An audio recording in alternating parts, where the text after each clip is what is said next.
खुदा करे कि मेरी अर्ज़े पाक पे उतरे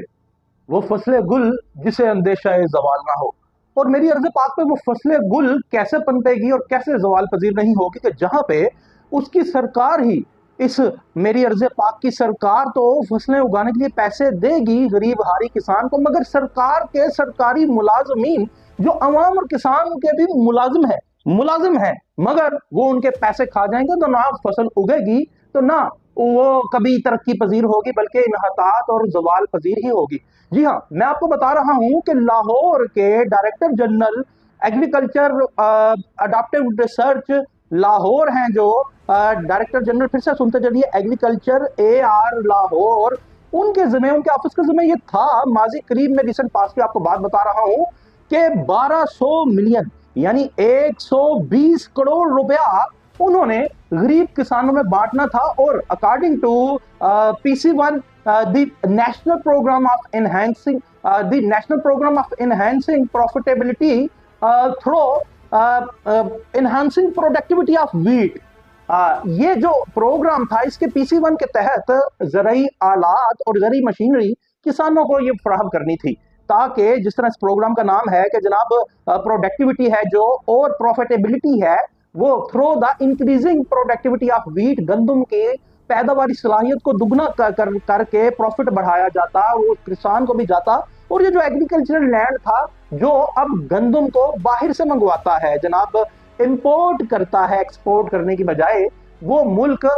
इसके किसान को वो उसकी पैदावार बढ़ती और मुल्क को मुनाफा होता। मगर होता क्या है कि ना वो मशीनरी वहां पहुंचाई जाती है, ना वो सब्सिडी दी जाती है, और ना वो आलात किसानों तक फराहम किए जाते हैं। और मैं आपको बताता चलूं कि ये क्यों हम इंपोर्ट करते हैं गंदम बाहर से, ये एक प्री प्लान एजेंडा है इन सरकारी एग्रीकल्चर डिपार्टमेंट पंजाब के बाबुओं का, कि जनाब हम जो एक एग्रीकल्चरल टाइगर थे एशिया के, वो अब गंदम को बाहर बेचने की बजाय बाहर से खरीद करके लाते हैं। वो इसी तरह ही होता है कि सरकार तो पैसे देती है ये एग्रीकल्चरल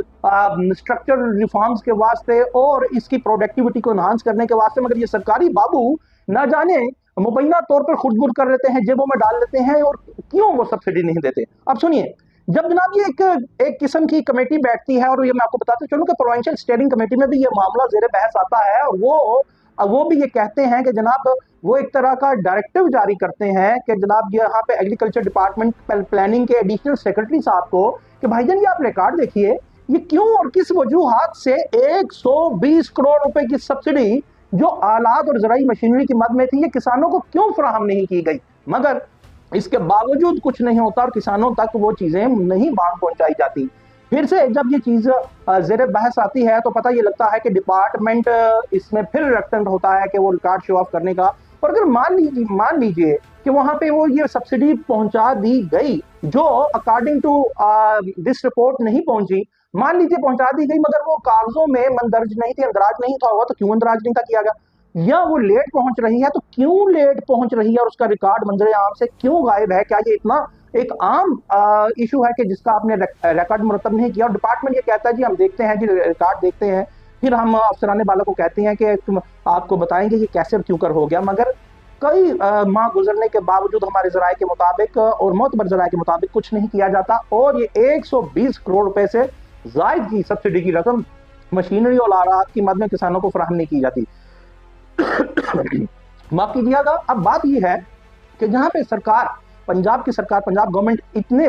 इनिशिएटिव ले रही है, और जहां पे 10,000 और 5,000 महाना जो रमजान निगहबान पैकेज का जो लोग उसमें से कुछ शेयर ले रहे हैं, वहां पे गिरफ्तारियां करवाई हो रही हैं और करनी भी चाहिए। जो एसी शालीमार ने गुज़िश्ता रोज की है, यानी 2-4 हज़ार रुपया का खुर्द-बुर्द करने से जो सब्सिडी रमजान निगहबान पैकेज की वज़ीर पंजाब की जानिब से पहुंचाई जा रही थी, उसमें से वो खा रहे थे। तो जहां 2-4 हज़ार रुपए की गतर-बूत से, करप्शन से, पाबंदी से हासिल किया जाता है जनाब सरकारी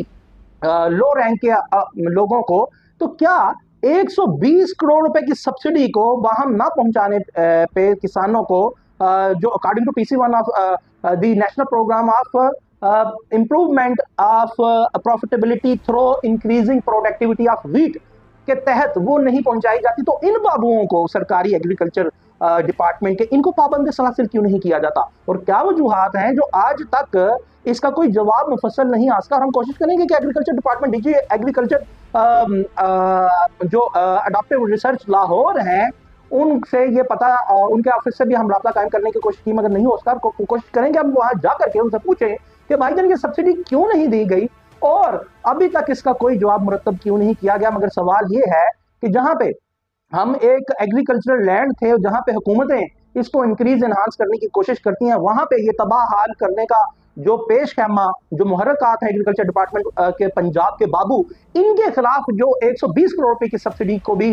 इधर उधर कर रहे हैं, इनके खिलाफ क्यों ऐसी कार्रवाई नहीं की जाती कि इन्हें बिहाइंड द बार्स किया जाए, जबकि रमजान निगहबान पैकेज के 10,000 रुपए में से 1,000, 2,000, 3,000 रुपए गतरबूत करने वालों को पाबंद सलासिल सरकारी मुलाजमिन को किया जाता है। या फिर ऐसा ही है वो छोटे सरकारी मुलाजमिन है और बड़े सरकारी मुलाजमिन के खिलाफ सरकार ने कुछ करना नहीं, मगर सरकार पैसा भी दे रही है, तो फिर बड़े सरकारी मुलाजमिन के खिलाफ क्यों नहीं किया जाता है ऐसा कुछ। और यही वो वजूहात है, यही वो पसे पर्दा मुहर्रकात है, यही वो नंगी उरिया हकीकत है कि हम एक एग्रीकल्चरल मुल्क होने के बावजूद गंदम बाहर बेचने की बजाय बाहर से मंगवाते हैं, क्योंकि एक प्री प्लान तरीके से हमारे किसान को और हमारी